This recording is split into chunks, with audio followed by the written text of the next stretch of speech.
Hello दोस्तों, आज मैं आपके लिए हॉरर स्टोरी लाई हूँ। इस तरह की मज़ेदार और मनोरंजन से भरपूर कहानियाँ सुनने के लिए आप इसी तरह से अपना प्यार और सपोर्ट बनाए रखें। तो चलो हम अपनी कहानी स्टार्ट करते हैं। एक डरावनी रात। यह कहानी है एक डरावनी रात की। किसी गांव में बंटी नाम का एक लड़का, वह परीक्षा देने के लिए गुजरात जा रहा था। ठंडी का दिन था, चारों तरफ से कोहरा छाया हुआ था। आमने सामने भी कोई नहीं दिख रहा था। पूरे 15 घंटे के बाद वह गुजरात पहुंच गए। परीक्षा अगले दिन थी, इसलिए वह एक होटल में रहने के लिए सोच। रात हो गई थी और कहीं भी उसे उसके बजट में सस्ता होटल मिल नहीं रहा था। काफ़ी ढूंढने के बाद उसे एक सस्ता होटल मिला। वह उस होटल में एक कमरा बुक करवाया और जब वह कमरे में गया तो देखा कि कमरे के चारों तरफ जाले लगे हुए। ऐसा लग रहा था कि यह कमरा काफ़ी सालों से बंद पड़ा था और कमरे के अंदर का माहौल एकदम डरावना और सुनसान लग रहा था।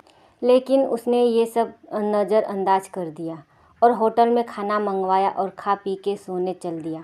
जब वो सो रहा था तो लगभग रात के 1 बजे के करीब उसे किसी के पायल की घुंघरू की आवाज़ सुनाई दी। बंटी तुरंत नींद से उठ गया और जल्दी से खिड़की के पास गया, ये पता करने के लिए को इतनी रात को किसकी पायल की आवाज़ सुनाई दे रही है और इस सुनसान रास्ते में कौन आधी रात को घूम रहा है। क्योंकि वहाँ होटल में बंटी और मैनेजर के अलावा कोई भी नहीं था, तो ये फिर किस औरत की पायल की आवाज़ सुनाई दे रही है। बंटी खिड़की पर काफ़ी देर तक खड़ा रहा, लेकिन उसे कोई भी दिखाई नहीं दिया। फिर उसने अपने कमरे से मैनेजर को फ़ोन किया और उसे बताया कि मुझे इतनी रात को कब से किसी की पायल की आवाज़ सुनाई दे रही है। आपको भी दे रही है क्या? मैनेजर ने कहा कि सर, ऐसी कोई बात नहीं है, आपको हवा से ऐसा लग रहा होगा। वैसे भी ये जंगल इलाका है, यहाँ पर तो हल्की हवा भी तूफान के जैसी लगती है। आप सो जाइए, ऐसी कोई बात नहीं है। बंटी मैनेजर की बात पर भरोसा करके फिर से सोने चला गया। कुछ देर बाद फिर उसे दोबारा वही पायल की आवाज़ पहले से भी ज़्यादा तेज़ सुनाई देने लगी। इस बार उसने अपने कमरे का दरवाज़ा खोला और सीधा होटल के बाहर देखने के लिए चला गया। जब वह बाहर आया तो देखा कि एक काफ़ी लंबी औरत है जो सफ़ेद साड़ी पहनी हुई थी। उसके काफ़ी लंबे बाल और चेहरा ढका हुआ था। वह अपने हाथ में एक नारियल लेके होटल के चारों तरफ चक्कर लगा रही थी।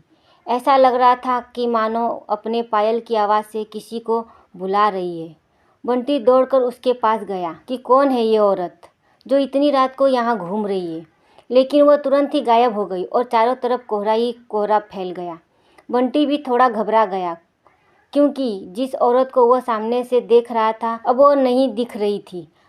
बंटी अपने होटल में वापस जाना चाहा, लेकिन फिर उसे दोबारा पायल की आवाज़ सुनाई देने लगी। बंटी अब उसे ढूंढते हुए जंगल की ओर जाने लगा। चलते चलते वो अपने होटल से इतनी दूर आ गया, उसे पता ही नहीं चला। फिर उसने उस घने जंगल में कुछ ऐसा देखा कि उसका दिल दहल गया।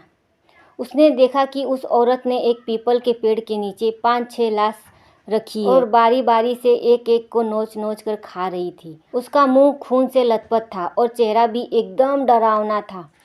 बंटी जब यह सब देखा तो उसके पांव तले जमीन खिसक गई। ये सब नज़ारा देखते ही उसे डर के साथ साथ रोना भी आने लगा कि वह चुड़ैल अब मुझे भी मार देगी, क्योंकि अपने पायल की आवाज़ से यहाँ तक मुझे लेकर आई है। लेकिन उसने हिम्मत से काम लिया और हनुमान चालीसा पढ़ते पढ़ते धीरे से वहाँ से भाग गया, ताकि भूत उसे देख ना ले। लेकिन भूत तो भूत होते हैं। बंटी जैसे ही वहाँ से भागने की कोशिश किया, वो चुड़ैल अचानक उसके सामने आ गई और उसे इशारों में अपने अड्डे पर ले जाने लगी, जहाँ पर उसने लाशें रखी थी।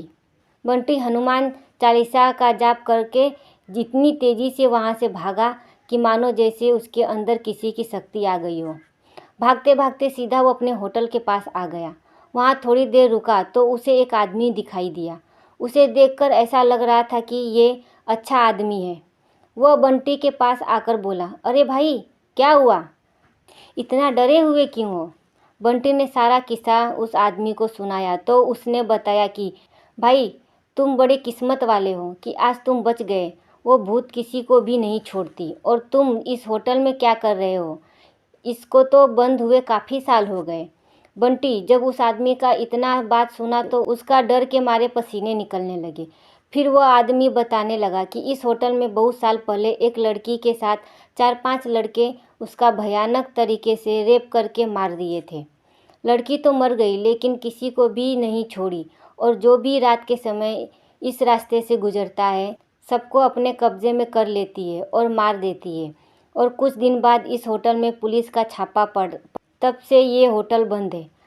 बंटी जब उस आदमी की पूरी बात सुनता है तो वह बहुत ही ज़ोर ज़ोर से रोने लगता है, ये सोचकर कि आज मैं तो मर जाता। फिर वो आदमी बंटी को चुप कराया और बोला, चलो आज रात तुम मेरे घर पर रह लो, मेरा घर पास में ही है, डरो मत, अब मैं आ गया हूँ ना। बंटी उस आदमी को धन्यवाद किया और उसके साथ उसके घर चला गया और अपने आप से एक वादा किया कि आज के बाद वह भूलकर भी किसी अनजान जगह पर नहीं जाएगा। तो दोस्तों, ये कहानी आपको कैसी लगी? अगर आपको ये कहानी पसंद आई तो हमें कमेंट कर ज़रूर बताएं, और ऐसे ही मज़ेदार कहानी सुनने के लिए हमें सब्सक्राइब कर। धन्यवाद।